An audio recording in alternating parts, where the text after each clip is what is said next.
올해 1분기 임금근로 일자리 수가 1년 전보다 50만 개 이상 늘어났지만 정부 일자리 사업이 반영된 노인 일자리가 절반 이상인 것으로 파악됐습니다. 반면 양질의 일자리로 평가받는 제조업 일자리는 4분기 연속 감소했고 주력 계층인 40대 임금 일자리만 유일하게 감소했습니다. 정부가 다음 달 예고한 민간 택지 분양가 상한제 확대 적용을 앞두고 서울 아파트값 상승폭이 1년 만에 최대를 기록했습니다. 신축 아파트값 상승세에 이어 재건축 단지도 급매물이 소진되고 매매가가 회복되는 등 상한제 시행을 앞두고 관망하던 대기 수요자들이 매수로 돌아서고 있다는 평가가 나옵니다. 식품의약품안전처가 위장약 잔탁을 비롯해 라니티딘 성분이 들어간 의약품 269개 품목에서 발암 우려 물질이 검출돼 잠정적으로 제조와 수입, 판매를 중지하기로 했습니다. 라니티딘 성분은 위궤양이나 역류성 식도염 치료제의 주 원료로 사용되는데 이 성분에 포함된 일부 물질이 섞여 발암 우려 물질 NDMA를 생성한 것으로 추정하고 있습니다. 강화 성모도로 알려진 강화군 삼산면의 한 돼지 농장에서 아프리카 돼지열병 7번째 확진 판정이 나왔습니다. 오늘도 경기도 양주와 연천에서 추가 의심 신고가 잇따르며 확산을 우려하는 목소리가 커지는 가운데 정부는 전국에 내린 일시 이동 중지 명령을 이틀 연장하는 등 초강력 대책을 내놓고 있습니다. 이상 오늘의 헤드라인이었습니다.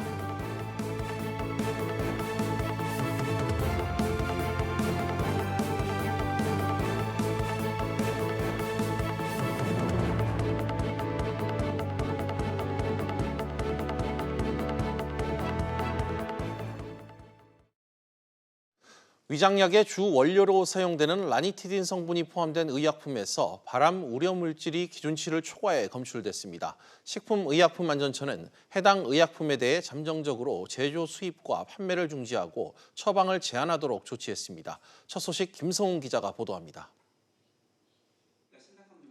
라니티딘을 원료로 한 잔탁 등 위장약 269개 품목이 판매 중지됐습니다. 라니티딘은 역류성 식도염과 위궤양 등의 치료 효과가 있어 위장약 원료로 쓰이는 성분입니다. 식약처는 문제가 된 제품에서 세계보건기구 국제암연구소가 인체 발암 추정 물질로 분류한 N-니트로소디메티라민 NDMA가 검출됐다고 밝혔습니다. 식약처는 라니티딘 성분 의약품의 NDMA 잠정 관리 기준을 0.16 ppm 이하로 설정하여 관리하기로 하였습니다. NDMA가 잠정 관리 기준을 초과하여 검출되었습니다. 식약처는 라니티딘에 포함된 아질산염과 디메틸아민기가 시간이 지나면서 자체적으로 분해 결합하거나 제조 과정 중 아질산염이 비의도적으로 혼입돼 NDMA가 생성된 것으로 추정했습니다. 앞서 식약처는 지난주 1차 조사 결과 NDMA가 검출되지 않아 국내 제품에는 문제가 없다고 발표한 바 있습니다. 식약처는 현재 해당 의약품을 복용 중인 환자가 144만 명에 달할 것으로 추정하면서 6주 정도 단기간 복용한 경우에는 인체 위해성이 크지 않다고 강조했습니다. 그러면서도 별도의 위원회를 구성해 장기간 복용한 경우 인체에 미치는 영향을 추가로 확인하겠다고 밝혔습니다. 문제가 된 약을 처방받고 복용 중이던 환자들은 1회에 한해 본인 부담금 없이 재처방과 재조제를 받을 수 있고 약국에서 일반 의약품을 구입한 경우 교환과 환불이 가능합니다. 해당 의약품 목록은 식약처와 보건복지부 홈페이지 등을 통해 확인할 수 있습니다. SBS CNBC 김성훈입니다. 지난달 은행 대출금리가 역대 최저 수준까지 떨어진 것으로 나타났습니다. 가계대출 금리는 처음으로 2%대로 떨어졌습니다. 기준금리가 장기적으로 더 낮아질 것이 유력한 상황이어서 예금도 대출도 초저금리에 들어갈 것이란 전망입니다. 정광윤 기자가 보도합니다. 지난달 대출 평균 금리는 3.19%를 기록했습니다. 지난 한 달 동안에만 0.21%포인트 하락해 통계 작성 이후 가장 최저치로 떨어진 겁니다. 가계대출 금리도 사상 처음 2%대로 떨어졌고 특히 주택담보대출 금리는 역대 최저를 기록했습니다. 미중 무역 분쟁에 따른 리스크 증대 등으로 이제 시장 금리가 하락을 했고요. 지난 7월에 기준금리가 인하된 게 복합적으로 작용한 것으로 판단됩니다. 예금 금리도 1% 중반대로 떨어지면서 저축성 수신 평균 금리는 2년 만에 최저치로 떨어졌습니다. 한국은행이 4분기에 한번 내년도 추가 금리 인하도 충분히 여력이 있기 때문에 연말 연초에 대출금리 다시 좀 하락할 것으로 보고 있습니다. 장기적으로 기준금리가 제로금리 수준까지 떨어질 가능성도 있어 이른바 초저금리 시대가 본격화될 것으로 전망됩니다. SBS CNBC 정광윤입니다.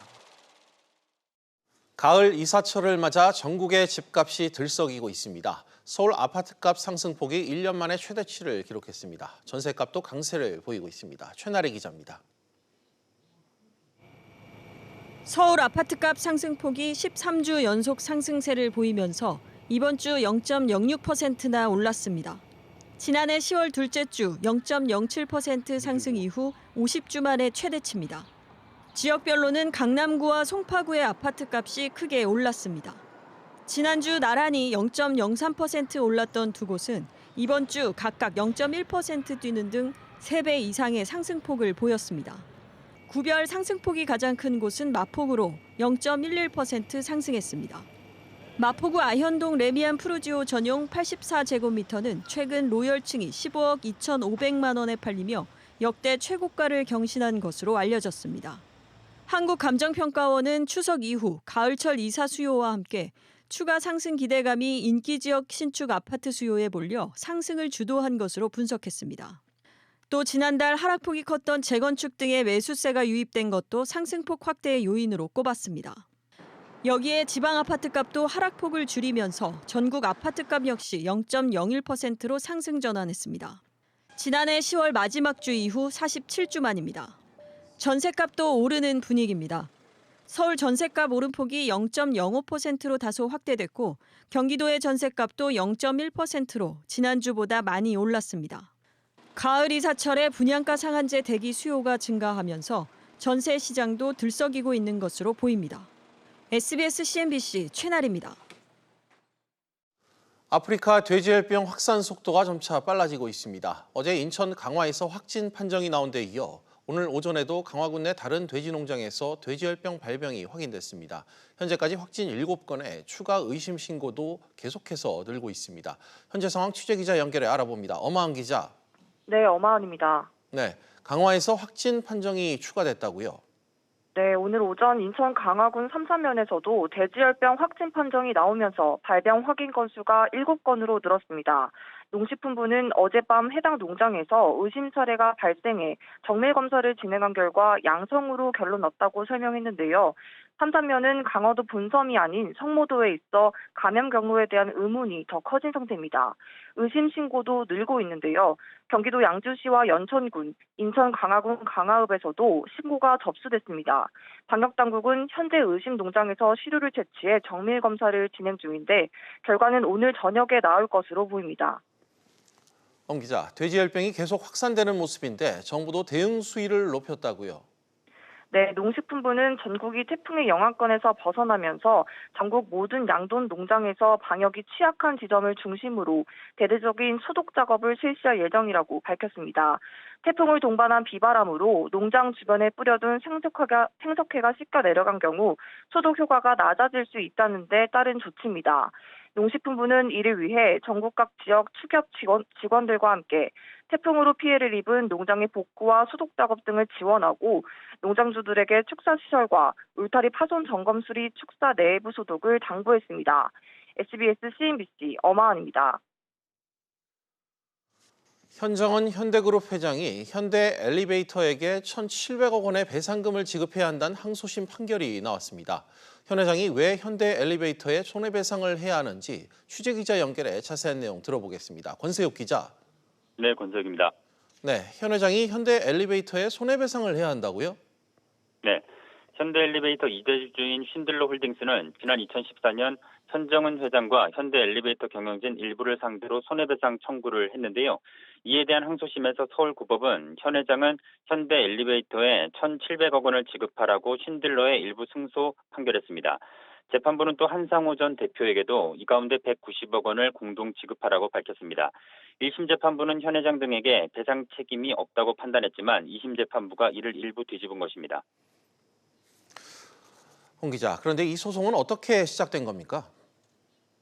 현대엘리베이터는 지난 2011년 계열사인 현대상선의 경영권을 방어하기 위해 금융사 5곳과 파생상품 계약을 맺었습니다.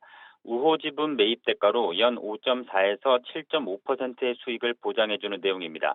하지만 현대상선 주가가 떨어지면서 현대엘리베이터는 당시 큰 손실을 봤습니다. 네, 그러니까 현대엘리베이터에 대규모 손해가 발생하자 쉰들러 홀딩스가 문제 제기를 했다, 이런 뜻이군요. 네. 쉰들러 홀딩스는 지난 2014년 7천억 원대 규모의 주주대표 소송을 냈습니다. 당시 현대엘리베이터 경영진이 현 회장 경영권 보호를 위해 회사에 손해를 입혔다는 주장입니다. 1심은 2016년 소송 기각 결정을 내리며 현 회장의 손을 들어줬습니다. 판결이 뒤집히면서 업계에서는 현 회장 측이 상고에 들어갈 것이란 전망이 나옵니다. SBS CNBC 권석입니다. 올해 1분기 일자리 수가 얼마나 늘었는지를 봤더니 통계 작성 이후 가장 큰 폭으로 늘었습니다. 고용 사정이 좋아진 것처럼 보이지만 늘어난 일자리의 상당수가 보건, 또 사회복지, 공공행정 분야에서 나온 어르신들 일자리였는데요. 경기가 좋아지고 기업이 투자를 많이 해서 일자리가 늘어났다기보다는 정부가 재정을 투입해서 인위적으로 늘린 결과물이라는 지적입니다. 정인아 기자가 보도합니다. 정부는 올해 일자리 예산에 역대 최대인 21조 3천억 원을 편성했습니다. 예산의 상당수는 60세 이상 노인 일자리와 공공사회복지 서비스 일자리를 늘리는 데 투입됐습니다.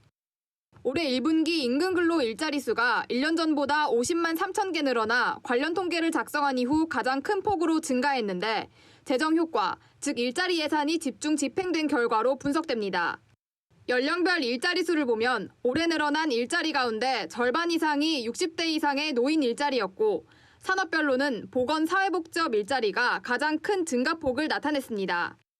60대 이상 같은 경우는 28만 2천 개가 증가했는데 보건사회복지 쪽이 9만 8천. 정부 정책 영향으로 이쪽에서 60대 이상이 많이 늘어난 부분이다. 반면 우리 경제의 허리 역할을 하는 40대 일자리 수는 1년 전보다 2만여 개가 줄었고 양질의 일자리로 여겨지는 제조업과 건설업에서는 7만여 개의 일자리가 사라졌습니다. 통계적 수치가 최근 일부 개선된 부분이 있긴 하지만 정부 재정 사업이 투입된 것에 기인한 것으로 보이기 때문에 실질적으로 국민들이 체감하는 고용 사정은 여전히 어려운 것으로 생각됩니다. 민간 분야에서의 자발적 일자리 창출 능력을 회복하는 것, 우리 고용시장의 여전한 숙제로 지적됩니다. SBS CNBC 정인아입니다.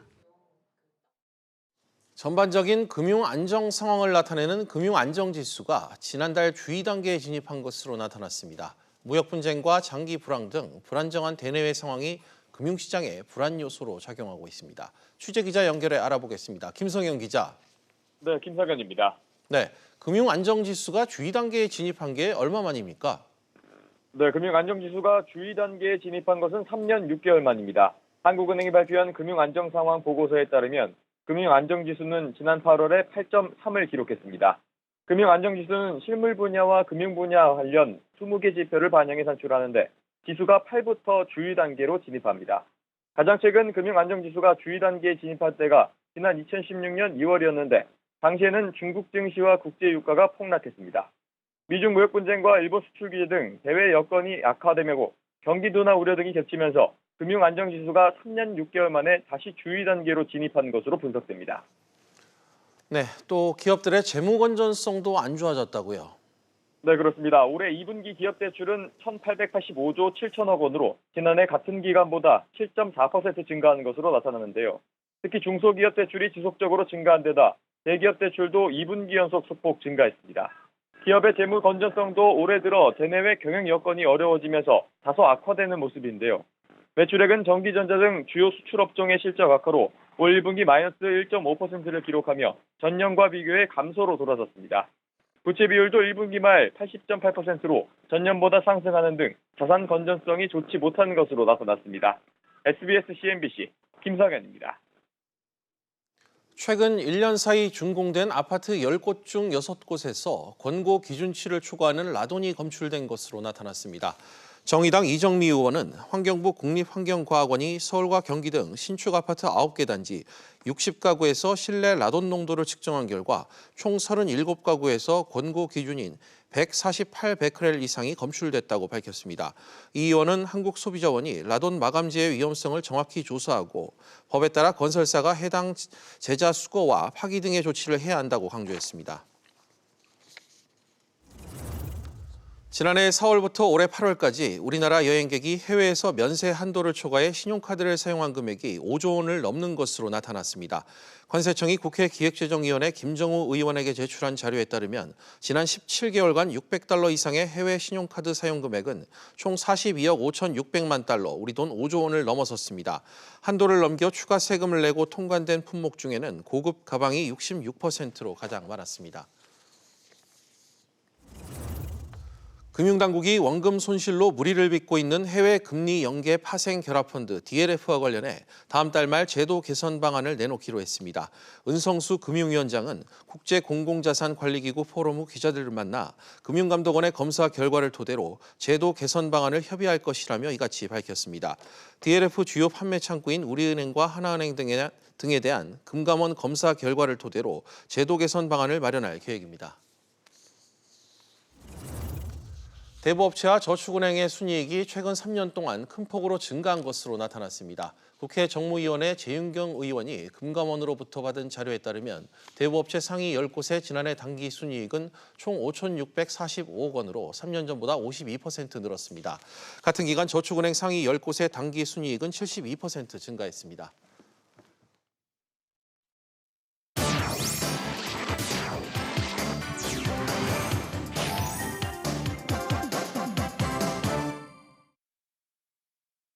주요 이슈를 체크해보는 시간, 이슈 체크 오늘입니다. 그럼 먼저 첫 번째 이슈부터 보도록 하겠습니다. 화면 보시죠. 퇴직연금 수익률 비상.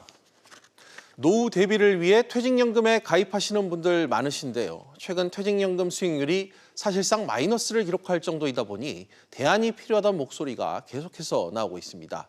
퇴직연금 이 수익률 도대체 어느 정도 수준인지 또 대안 마련은 어떻게 되고 있는지 취재기자와 짚어보도록 하겠습니다. 경제부 이한승 기자 나와 있습니다. 이 기자, 네. 퇴직연금 지금 수익률이 좀 어떻게 되고 있나요? 그와 관련해서 더불어민주당 한정혜 의원실에서 자료가 나왔는데요. 네. 이 확정 기여형 DC형 퇴직연금 같은 경우는 사업자 42곳 중 74%인 이 31곳이 올해 2분기 말 기준으로 직전 1년 수익률이 2%를 밑돌았습니다.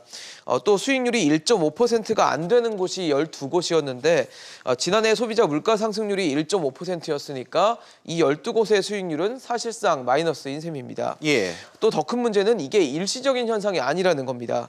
운영 규모만 18조 원이 넘는 퇴직연금 빅3 사업자마저 이 수익률이 잘 나와야 2% 초반에 불과할 정도여서 노후 대비라는 이 퇴직연금의 제 역할을 못하고 있는 상황입니다. 네, 이 기자. 그렇다면 이 대책은 없는 겁니까?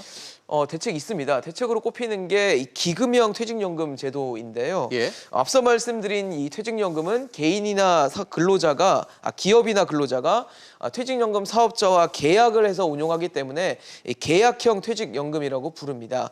그런데 이 기금형 퇴직연금은 노사 공동으로 기금운용위원회를 구성해서 외부 기관의 운용을 맡기는 방식인데요. 매년 성과를 평가하고 또 사업자 간의 이 경쟁을 유도할 수 있기 때문에 전문성을 확보해서 수익률을 높일 수도 있고요. 또 다수의 사업장이 이 기금을 형성할 경우에는 규모의 경제까지도 가능하다는 장점이 있습니다. 이와 관련된 법이 지난해 4월 이 정부 입법으로 발의가 됐는데 아직은 환노위에 계류 중인 상황입니다. 네, 그렇다면 이 손을 놓고 지금 있어야 되는 그런 상황인 건가요? 그래서 사실 또 다른 대안이 좀 떠오르고 있는 게 이 디폴트 옵션이라는 건데요. 디폴트 옵션은 아무래도 이 별도의 지시가 없어도 이 금융사가 알아서 운용하는 제도이다 보니까 근로자가 바쁘거나 귀찮다고 이 방치하는 문제를 어느 정도는 개선할 수 있을 것으로 기대가 됩니다. 예. 이와 관련된 법은 의원 발의를 지금 준비 중인 상황이기 때문에 조만간 발의되지 않을까 기대되는 입장입니다. 네, 말씀대로라면 이 남은 건 법안 처리일 것 같은데 이게 좀 언제쯤 처리될까요? 사실 이 지금 말씀드린 말씀드린 모든 대안의 가장 큰 걸림돌이라고 할 수 있는 게 이 국회입니다. 기금형 퇴직연금 관련법이 발의된 게 아까 말씀드린 것처럼 지난해 4월이었는데 다른 법안이나 이슈들에 밀려서 아직 논의조차 제대로 된 적이 없고요. 또 디폴트 옵션 관련법이 발의가 된다고 해도 국회에서 언제 처리가 될지는 미지수입니다.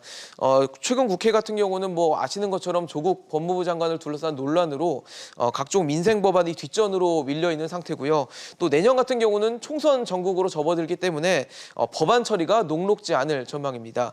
결국 당장 이 퇴직연금 수익률 자체는 엉망인데 대안이 마련되기는 쉽지 않은 상황이라고 볼 수 있습니다. 그렇군요. 이 기자 잘 들었습니다. 네, 그럼 다음 이슈로 넘어가겠습니다. 두 번째 이슈입니다. 전투력 상승, LG 파격적 행보. LG가 또 특허 소송을 냈습니다. 이번에는 LG전자가 유럽 가전업체를 상대로 소송을 제기했다고 하는데요. 최근 이런 LG의 공격적인 행보가 심상치 않다는 재계 안팎의 평가가 나오고 있습니다. 관련 내용 산업부 정인영 기자와 이야기 나눠보겠습니다. 정 기자, 최근 LG전자가 유럽 가전업체를 상대로 특허 소송을 제기했다고요? 네, 이 터키를 대표하는 코치그룹의 계열사 3곳을 상대로 독일 법원에 소송을 제기했는데요. LG전자는 이 기업들이 유럽에서 판매 중인 양문형 냉장고가 자사 특허를 침해했다고 주장했습니다. LG전자는 지적재산권을 적극 보호하고 경쟁사가 부당하게 특허를 사용하는 것에 엄정 대처하기 위해 소송을 제기했다고 설명했습니다. 네, 지금 이 삼성전자와의 TV 기술 신경전도 멈추지 않고 있지 않습니까? 네, 이 삼성전자가 LG전자의 TV는 8K 영상을 제대로 재생하지 못한다고 공격하자 LG전자는 이를 방어하는 설명회를 열었습니다. LG전자는 최근 삼성 TV를 분해하는 모습을 담은 유튜브 영상을 게시하고 삼성 QLED TV 광고를 과장 광고로 공정위에 신고하기까지 했습니다. 공격 수위가 점점 높아지는 모양새인데요. 이는 LG전자가 기술 개발에 공들여온 차세대 TV 시장에서 확실하게 주도권을 잡겠다는 의지로 풀이됩니다. 그렇군요. 그런데 이 LG전자뿐만 아니라 다른 계열사들도 소송에 지금 적극 참여하고 있다면서요? 네, LG화학의 경우 지난 4월부터 전기차 배터리 기술 유출 문제를 두고 SK이노베이션과 소송전을 벌이고 있습니다. 만년 3위 LG유플러스는 지난 7월 경쟁사 SK텔레콤과 KT를 불법 보조금 살포 혐의로 방통위에 신고하기도 했는데요. 이런 LG의 행보는 기술을 지키고 고착화된 기존 시장 점유율에서 벗어나겠다는 의지와 전략으로 해석됩니다. 네, 확실히 LG가 이전과 달리 좀 공격적으로 변모했다 이런 평가가 나오는데 그럼 내부에 좀 위기의식이 반영된 결과 아니냐 이런 해석이 나온다고요? 네, 최근 구강모 LG 회장은 이 사장단 워크숍에서 앞으로의 몇 년이 생존을 좌우할 수 있는 중요한 시기라며 체질 개선을 당부하기도 했는데요. 구 회장이 느끼는 위기의식이 LG를 바꾸고 있다는 평가가 나옵니다. 경쟁사들이 계속 추격을 해오고 따라오고 있기 때문에 먼저 주도적이고 또 혁신적인 모습을 보여주기 위하여 이렇게 과감한 액션을 취하고 있다고 봅니다. 과거보다도 위상이 좀 낮아졌기 때문에 생존 위기의식을 잘 느끼고 비상경영을 하는 것은 바람직하다. 네, 실제 다른 그룹사의 경우 이 반도체나 스마트폰 등 그룹을 대표하는 확실한 수익 창출원이 있는 데 반해 LG는 상대적으로 부족하다는 평가가 나옵니다. 기술은 좋은데 1등 제품이 없다는 겁니다. 여기에 LG 디스플레이, LG전자의 스마트폰, 전장 등 이 사업 적자로 고민에 빠진 상황인데요. 따라서 구 회장의 LG가 앞으로 좀 더 공격적인 모습으로 변하는 것 아니냐는 관측이 나오고 있습니다. 네, 정 기자 잘 들었습니다. 네, 이제 마지막 이슈 살펴보도록 하겠습니다. 세 번째 이슈입니다. 한국, 일본식 장기 침체 진입. 최근 국내외 경제기관들이 우리 경제 성장 전망률을 앞다투어 낮추고 있습니다. 이런 가운데 현 정부 초대 국민경제자문회의 부회장을 역임했었던 김광두 국가연구원장이 쓴소리를 쏟아냈다고 하는데요. 어떤 이야기가 나왔는지 취재기자와 역시 짚어보도록 하겠습니다. 산업부 안지혜 기자 나와 있습니다. 안 기자, 네. 먼저 김광두 국가연구원장이 전망한 우리나라 성장률 어떻게 나왔나요?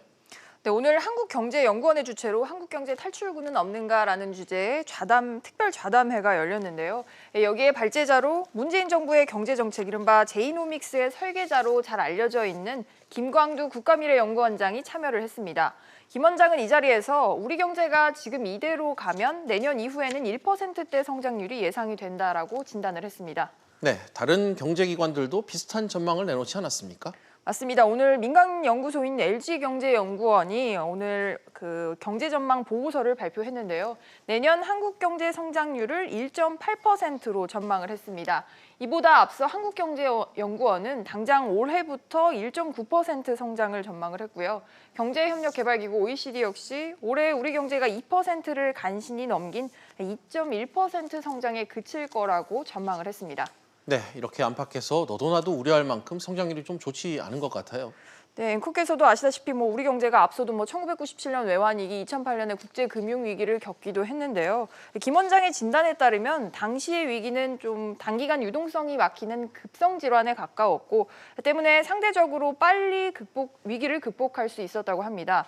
그런데 지금 우리 경제가 처한 위기는 근본적인 체질 개선이 필요한 만성 질환이라고 진단을 했습니다. 현재의 이 실물 경기로부터 나오는 경기 지표의 악화, 이것은 그 자체가 제조 기반이 와해되는 그러한 수준에서 일어나는 거기 때문에 세계 경기가 회복이 돼도 다시 일어서기가 대단히 어려운. 네, 안 기자. 그렇다면 어떻게 좀 돌파구를 마련해야 될까요? 네, 김 원장은 우리 정책 당국의 대응이 한 발 늦고 또 거시적인 정책 비전도 없다라고 쓴소리를 했는데요. 그러면서 현 정부의 경제 대응 능력을 높은 곳에서 아래를 내려다보고 대응하는 게 아니라 평지에서 상황을 보고받고 평지에서 대응을 하는 격이라고 쓴소리를 했습니다. 때문에 이 부분을 개선해야 하고요. 더불어 세무조사나 공정위 조사와 같은 기업 활동을 과도하게 옥죄는 조사를 한시적으로라도 축소할 필요가 있다. 이렇게 지적을 했습니다. 네, 안 기자 잘 들었습니다. 퀴즈 플러스 계속해서 오후 토론으로 이어가겠습니다. 오후 토론은 시청자 여러분들도 유료 문자 100원으로 의견 보내주시면 실시간 토론에 참여하실 수 있습니다. 샵 3698번으로 많은 참여 부탁드리겠습니다.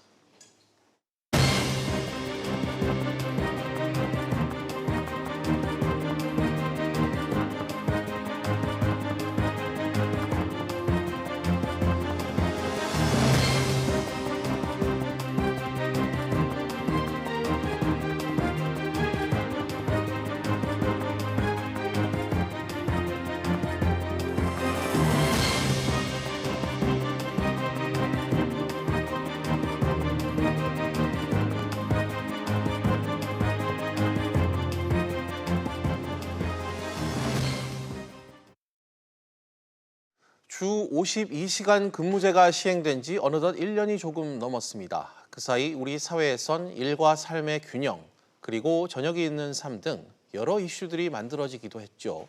하지만 이 제도로 인해 모두가 행복해진 것은 아닙니다. 당장 내년부터 근로시간 단축 등 변화를 겪어야 할 300인 미만 사업장에선 현실적 어려움을 토로하고 있습니다. 임금 감소를 걱정하는 근로자들의 우려 섞인 목소리도 잦아들지 않고 있고요. 주 52시간 근무제가 도입되었고 몇몇 사업장에선 벌써 적용되고 있지만 찬반 논란이 여전히 뜨거운 것도 바로 이런 이유일 겁니다. 주 52시간 근무제 여러분의 생각은 어떤지 오늘 또 전문가 두 분 모시고 이야기 나눠보겠습니다. 유재원 노동전문 변호사 그리고 양옥석 중소기업 중앙회 인력정책실장 나오셨습니다. 두 분 어서 오십시오. 네, 반갑습니다. 네.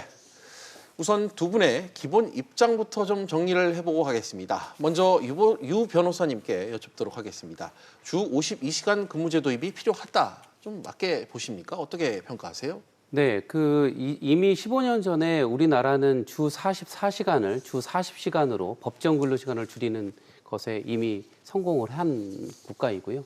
OECD의 지금 국가 중에서 멕시코 다음으로 높은 그리고 3위와의 격차가 또 엄청납니다. 거의 연 근로시간이 2,000시간이 넘고 있고 그리고 앞으로는 지금 서구권 우리가 선진국으로 보고 있는 나라들이 주 35시간을 이미 또 시행하고 있고 이런 변화에 지금 나아가기 위해서는 상당히 주 52시간 제도는 필요하다 그런 생각을 하고 있습니다. 네, 사실 많은 분들이 이런 물음을 갖고 계세요. 왜 지금 시점에 주 52시간 근무제가 도입돼야 하냐 이런 부분인데 유 변호사님, 덧붙여서 이 물음에 좀 답을 해 주신다면요.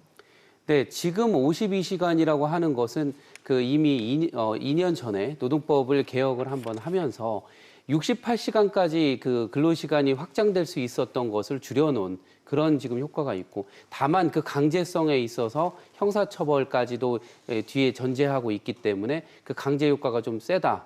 그리고 52시간제가 내년에 이제 50인 이상까지도 다 도입이 되다 보니까 대기업에서 지금 지난 1년 그리고 올해까지 이제 하는 추이를 노동부에서도 분석을 해봤거든요. 예. 이미 또 안정적으로 좀 시행되고 있다고 하는 그런 확신이 들고 내년에는 바로 시행할 수 있다, 이런 분위기가 확신을 하고 있는 것 같습니다. 알겠습니다. 이번엔 양 실장님께 여쭙도록 하겠습니다. 주 52시간 근무제를 바라보는 이 중기중앙의 입장, 먼저 어떤지 좀 말씀을 좀 부탁드리겠습니다. 네, 우리 중소기업계가 우리 유 변호사님 말씀하신 것처럼 주 52시간 근로시간 단축 반대하는 건 사실 아닙니다. 예.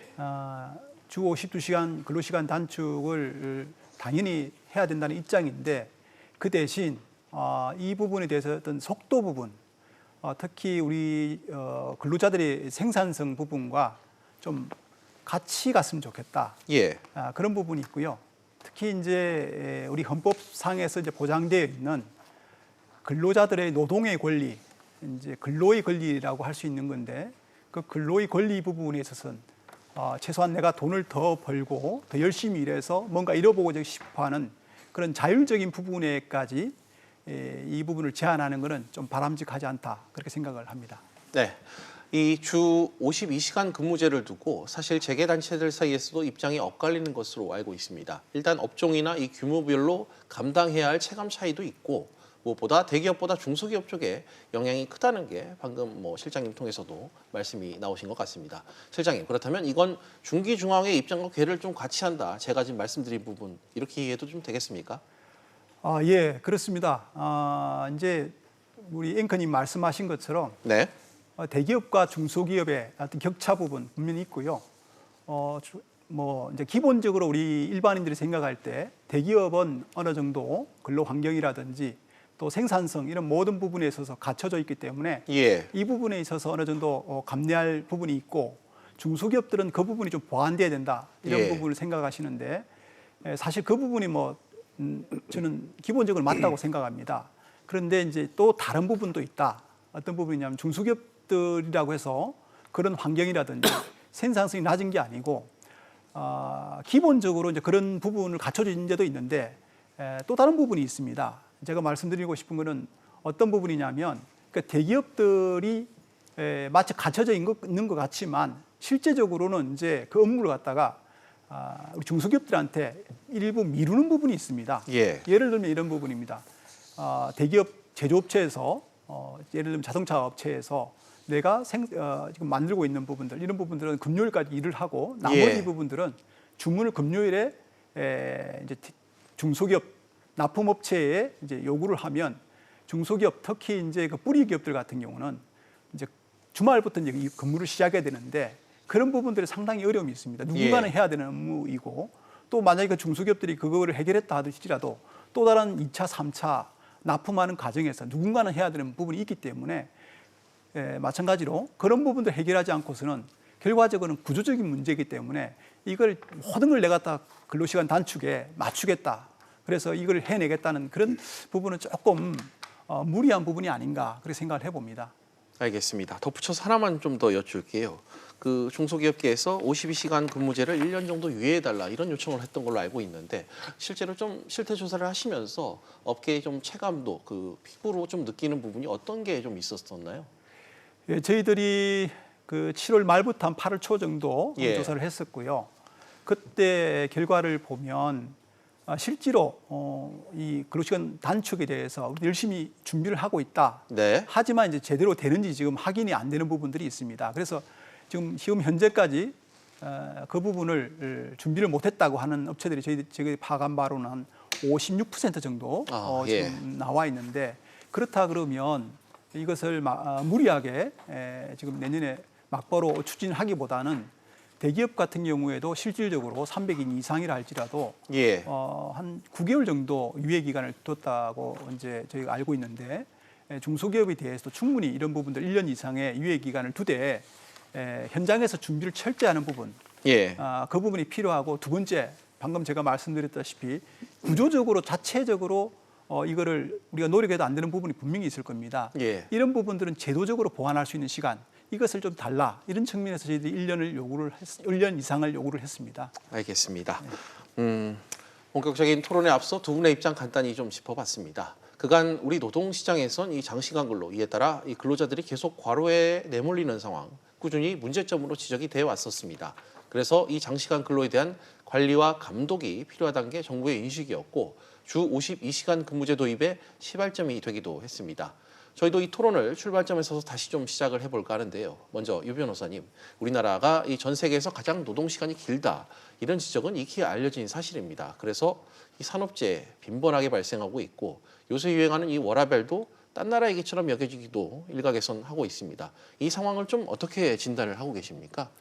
전반적으로 그 근로시간이라고 하는 것은 그 근로의 환경, 그리고 근로자에게 중요한 건 뭐 임금도 있을 수 있지만 그런 근로 환경의 또 하나의 중요한 내용으로 근로시간이 있는데 네. 우리나라 이미 뭐 산재 그 만인율이 뭐 OECD 국가 중에 최고의 수준이고 그 중에서도 산재 중에서도 뇌심혈관계 질환의 경우에는 이 근로의 어떤 시간 그리고 근로의 양에 따라서 비례하는 경향이 있습니다. 그래서 그런 유발 병류 그러니까 그런 병들이 유발되는 부분에 대해서는 우리나라가 이미 상당한 어떤 축적된 사례가 있고요. 예. 그것 때문에 예전에 있었던 기준은 뭐 주 60시간이 과로의 어떤 기준이었다고 본다면 최근에는 52시간 기준까지 낮춰놨고 최근에 또 승인되는 율까지 본다면 우리나라는 좀 만성 과로 국가인 거는 맞는 것 같습니다. 예.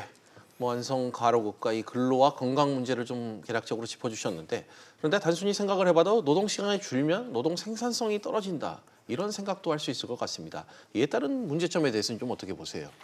그런데 그 노동 생산성을 보면 실질적으로 노동을 투입한 것에서 그 산출량에서 그걸 나누게 되는 건데 예. 그 노동 그 투입량이라는 거는 근로시간을 곱하게 됩니다. 그래서 실질적으로 근로시간을 낮추게 되면 그 노동 생산성이 그 수치상으로 높아지게 되는 그러니까 앞으로 근로시간을 줄인다고 하는 것은 지금 현재의 그 근로의 노동 생산성을 높일 수 있는 하나의 수단이 될 수 있다는 것을 주목할 필요가 있고 그리고 어차피 근로시간이 줄어든다는 것은 우리가 이 4차 산업혁명 시대에 어떤 그러니까 그 노동의 어떤 그 환경을 바꿔야 될 필요가 있습니다. 예. 고부가가치 산업으로 아마 전체적인 사회의 어떤 틀이 이제 시프트하게 되는데 네. 그런 경우까지 생각을 하게 된다면 근로시간 단축과 노동 생산성 이것이 같이 가야 된다 이런 생각을 합니다. 알겠습니다.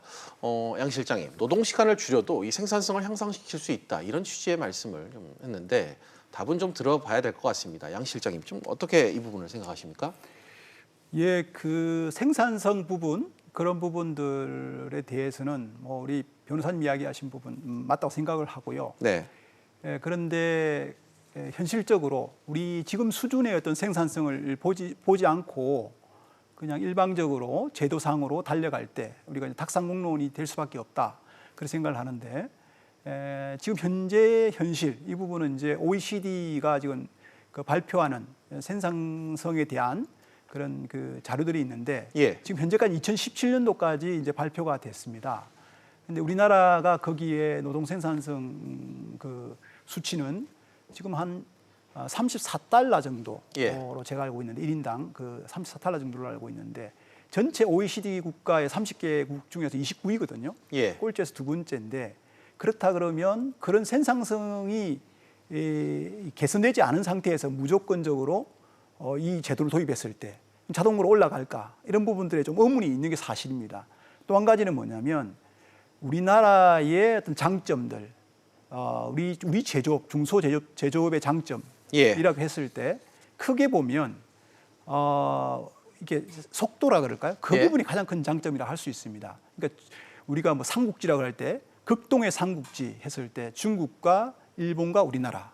그러면 중국은 결국은 가격 경쟁력, 일본은 기술 경쟁력입니다. 축적된 기술. 결국은 우리는 속도, 납기 내에 어떤 것이든지 퀄리티를 어느 정도 해내면서 그 시간을 맞출 수 있다는 건데 과연 이 장점을 근로시간 단축으로 인해서 납기 내에 맞출 수 없도록 한다면은 생산성이 개선되지 않은 상태에서만 한다 그러면 과연 이 부분이 장점도 없어지고 단점만 남는 이런 어떤 오류가 생기지 않을까 하는 부분 우려가 있습니다. 그래서 이런 부분들은 충분히 우리가 검토를 하고 그리고 나서 시행에 늦지 않다 이렇게 생각을 합니다. 알겠습니다. 기업의 이 생산성과 연계해서 생각해 볼 수 있는 게 바로 인력 부분도 될 것 같습니다. 유 변호사님, 주 52시간 근무제 적용을 일단 이게 받게 됐을 경우 상당의 인력 이 부족분이 생기는 건 뭐 당연한 문제일 테고 신규 고용에 필요한 비용은 기업이 감당해야 할 몫이 될 텐데 이 부분에 대해서는 어떻게 평가하십니까? 예, 좋은 말씀입니다. 지금 뭐 기업이 최저임금 여파도 있고 그래서 그 노동부에서 뭐 사업장 지원 자금도 있었지만 사실상 지원을 그 집행률이 상당히 뭐 높지 않은 것도 사실입니다. 네. 오늘 그래서 이것도 들고 나왔습니다. 노동부에서 지금 전격적으로 지난달부터 하고 있는 일자리 함께하기 도입 사업이 부분인데요. 가이드 자료인가요? 네네. 네. 여기 내용을 보면은 기업에서 감당할 부분을 두 가지로 나눠서 기존에 재직하고 있는 사람들이 근로시간이 줄면서 임금 감소액을 보전해주겠다고 하는데요. 예. 그리고 신규 근로자에 대한 채용에 따른 인건비 지원하는. 그래서 요 우수 사례를 갖다 설명을 들어보니까 어느 기업 같은 경우에는 거의 억 단위로 이제 받아갈 수 있는 그런 시뮬레이션도 지금 짜고 있더라고요. 그래서 이런 사업들을 이제 나라에서 이제 준비를 하고 있는데 앞으로 이 부분은 정부가 지금 한 2, 3년간의 어떤 정책을 펴느냐에 따라서 좀 많이 달라질 부분이 있을 것이다 생각을 합니다. 알겠습니다. 경기가 불황인데 그런데 최저임금 인상에 따른 부담도 커졌습니다. 중소기업들이 버틸 만한 체력이 있을까? 이 부분이 또 의문인데 변호사님 좀 어떻게 이 부분을 보세요? 그 최저임금 인상의 일자리 안정자금이 어떻게 지급됐는지 추이를 좀 보면 알 수 있는데요. 첫 해, 두 해 상당히 그 최저임금이 높았지 않습니까? 예. 그 상승률이 높았는데요. 그때 집행이 꽤 많이 됐고 지금은 이제 사업 안정기가 되다 보니까 그 집행이 이제 꾸준하게 이루어지는 부분이 있고 또 사업 확장으로서는 조금 뭐 미비한 부분도 지금 있는 상황입니다. 아마 중소기업들이라고 한다면은 그 규모별로 그리고 직종별로 좀 나눠봐야 할 것 같은데요. 특히나 그 경쟁력이 있는 그런 히든 챔피언 기업 같은 경우에는 분명히 그런 어떤 여력이 있겠지만 대부분의 중소기업, 특히나 우리 아까 언급하신 뿌리 산업, 네. IT 산업 그리고 지금 굉장히 일본과 관계에 있어서 힘든 뭐 소재, 부품, 장비 이런 산업에 대해서는 어떤 정부의 관심이 또 필요하다 이런 생각을 합니다. 알겠습니다. 변호사님 말씀에 양 실장님이 또 좀 할 말이 있으실 것 같습니다. 사실 이 대다수 중소기업들이 추가 인력 문제, 추가 인건비 모두 여력이 없다. 이런 게 뭐 주지의 현실인데 이런 목소리 실제 많이 듣고 계시지 않나요? 예, 그렇습니다. 이제 그 비용 부분을 언급하기 전에 사실은 이제 그 주 52시간 근로시간 단축이라는 목적 자체를 좀 살펴볼 필요가 있는데요. 그 목적 자체가 물론 생산성을 높이기 위한 부분도 있지만 우리 현재 정부에서 이제 목적을 아름답게 이제 이렇게 저희들 이제 갖고 나오는 부분들이 일자리를 나누자는 거거든요. 근데 이제 좋은 일자리 같은 경우 대기업 또 중소기업 가운데서도 괜찮은 일자리 같은 경우는 그게 맞는데 현재 우리가 우리 일반 중소기업 중소제조업 같은 경우는 일자리 부분이 사실은 남아 돌아가고 있습니다. 그러니까 그 인력이 이제 필요한 인력들이 24만 명 정도 되거든요. 24만 명이 부족한 상태에서 다시 일자리를 더 나누어서 그러면 40만을 달라고 할 수는 없지 않습니까? 그런 부분이 하나가 있고요. 그리고 실제로 이 부족한 인력들을 더 부족하게 될 때 이 부분을 어떻게 충당할 것이냐는 부분이 있습니다. 그러면 거기에 비용 부분은 충분히 이제 더 높아질 수밖에 없는 부분이 있는데요. 그걸 어떻게 할 것인가? 이런 부분들이 이제 다 숙제가 되겠습니다. 알겠습니다. 또 하나 생각해 볼 부분이 바로 근로시간 단축에 따른 소득 감소 부분을 좀 이야기를 두 분과 나눠보고 싶습니다. 유 변호사님, 일한 시간만큼 임금을 받는 건 당연합니다. 이 논리면 근로시간이 줄어들면 소득이 줄어드는 것도 한편으로는 좀 당연한 것 같은데 근로자들의 임금 보존 문제, 실현 가능성 좀 가능하다고 보시는지요? 이 문제가 기시감이 있는 게 2004년도에 그 주 44시간 제도를 40시간으로 법정 근로시간을 줄일 때도 토요일 날 근무를 안 하면 그 임금이 줄어들지 않느냐 뭐 이런 공론화가 있었지만 실제로 이제 주 5일제를 거의 15년 이상 이제 진행을 해보니까 물가 상승률에 따라서 임금도 자연스레 상승을 했고요. 오히려 그 직업 뭐 분야별로 물론 다르겠지만 그런 만족도도 또 높아졌던 그런 부분이 있습니다. 현재 지금 나라에서는 상당히 그 준비가 되어 있다고도 지금 뭐 통계 발표를 지금 한 상태이고 지금 중소기업까지도 포함을 해서 분석을 해보니까 92% 상당 이상이 지금 현재 그 근로시간 단축 부분에 대한 뭐 준비를 이미 했거나 준비를 뭐 중에 있다라고 답변을 하고 있습니다. 그래서 이 제도는 조만간 뭐 긍정적으로 실현될 수 있지 않을까 생각을 하고 있습니다. 알겠습니다. 같은 질문을 양 실장님께도 좀 드리겠습니다. 그럼에도 불구하고 실제로 좀 실질 임금이 좀 줄어드는 효과를 좀 호소를 하는 그런 중기들이 좀 많이 있죠. 어떻습니까? 예, 그렇습니다. 우리 변호사님 이야기하신 부분들은 저도 이렇게 부정하지는 않지만 기본적으로 우리 준비하고 있다라고 이제 우리 중소기업들이 이야기했을 때 과연 정말 준비하고 있는 것인지 아니면 준비가 다 된 것인지 이런 부분들 반대로 생각해 보면 현재까지도 아직 준비가 되지 못하고 있다는 그런 이야기가 됩니다. 그렇게 따지고 보면 50% 이상이니까 준비를 아직 못하고 있다고 볼 수 있는 거고 또 마찬가지로 아까 이 중소기업인 입장이 아니더라 하더라도 그러니까 근로자 입장에서 본다 그러면 소득이 분명히 줄어드는 부분이 있는 겁니다. 그러니까 실제 제가 이제 파악을 해보니까 중소기업 300인 미만 중소기업인이라 할지라도 이미 다 근로시간 단축을 하고 있는 데가 있습니다. 제가 지금 파악을 한 데는 실제 이제 임금이 줄어들다 보니까 어떤 일이 생기냐면 이분들이 이제 빨리 이제 퇴근을 하고 나서 투잡을 뛰기 위해서 여기저기 알아보고 그러면서 이제 인력 이런 회사의 헤드쿼터 같은 데 알아봐서 거기서 다시 이제 어떤 새로운 장소를 소개를 받아서 이제 일을 하게 되는데 심지어는 어떤 경우가 있냐면 자기가 근무하는 곳에 다시 근무를 합니다. 소득을 보전하기 위해. 예. 자기가 근무하고 있는데 인력 시장에 통해서 인력 회사를 통해서 자기가 근무하고 있는데 다 오는데 단지 임금은 누구한테 받냐면 인력 회사한테 받는 거죠. 그런 경우까지 있습니다.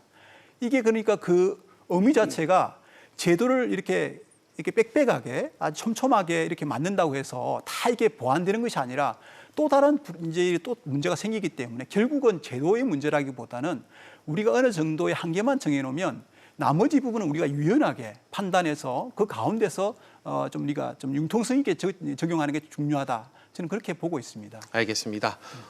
끝으로 두 분께 한 말씀씩만 더 여쭙도록 하겠습니다. 제도 개선과 관련해 보완되어야 될 부분이 없는지를 좀 여쭤보겠는데요. 변호사님, 52시간 근무제 도입이 필요하시다는 입장이신데 보완책이 필요하다는 지적이 계속해서 나오고도 실제로 있는데 실제 이런 측면에서 좀 이런 부분은 좀 보완이 필요하다 이런 부분이 있으실까요? 네, 기업 현장에서 들리는 목소리를 그러니까 노동부에서 최근에 조사를 해보니까 기본적으로 정부의 어떤 지원 제도를 당연히 요구를 하셨고 두 번째는 어떤 법 제도적으로 유연 근로제 부분을 특히나 지금 법에 국회에 계류돼 있는 탄력 근로제의 어떤 실시라든가 뭐 이런 관련한 어떤 근로 시간의 어떤 그런 제도적 새로운 제도를 좀 도입하는 것이 분명히 필요하다 이런 얘기들이 있고요.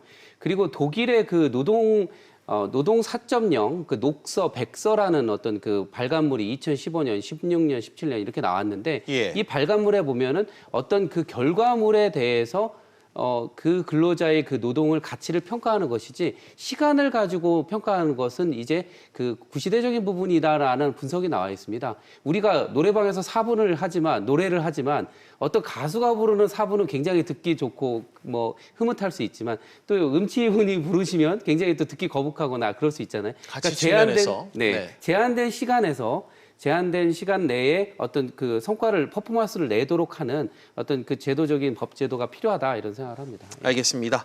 끝으로 양 실장님도 한 말씀 부탁드리겠습니다. 예. 지금 시대가 사실은 근로자와 또 경영자 이 구분이 모호한 시대입니다. 예를 들어서 근로자의 임금과 경영자의 임금이 누가 높을까? 과거에는 당연히 경영자가 높았죠. 그런데 지금은 경영자라고 하더라도 소상공인, 영세 중소기업 이분들의 소득 우리가 영업이익이라고 따진다 그러면 그게 현재 통계청에서 경제 총조사를 하는데 2015년도까지 나와 있거든요. 그게 한 205만 원 월 205만 원 정도 됩니다. 근데 지금 이제 고용노동부가 최근에 이제 조사해서 근로자들의 월 임금이 임금이 얼마냐 이렇게 따지니까 한 340만 원 정도 되거든요. 역전이 된 거죠. 이게 이제 그러니까 현상 자체가 우리가 4차 산업혁명 어떤 시대 속에서 가면 갈수록 이런 이제 어떤 모호한 경계가 없는 이런 시대로 갈 겁니다. 그렇다 그러면 이제 플랫폼 노동자 이런 부분들 계속해서 이제 새로운 문제가 터져 나올 텐데 언제까지 이런 식으로 어떤 노동자, 어떤 건강권 이렇게 해서 일률적인 어떤 잣대를 가지고 갈 것인가 이런 부분들을 한번 생각을 해봐야 될 것 같아요.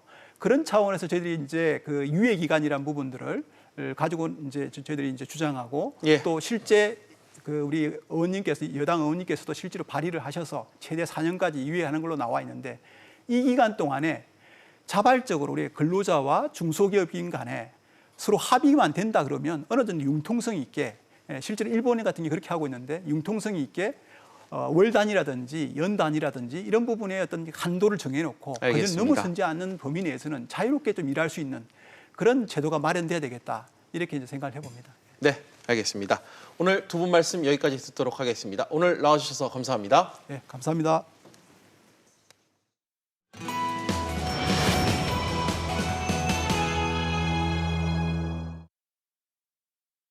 페이지 플러스 오늘은 여기까지입니다. 다음 뉴스는 7시 뉴스 프리즘으로 이어집니다.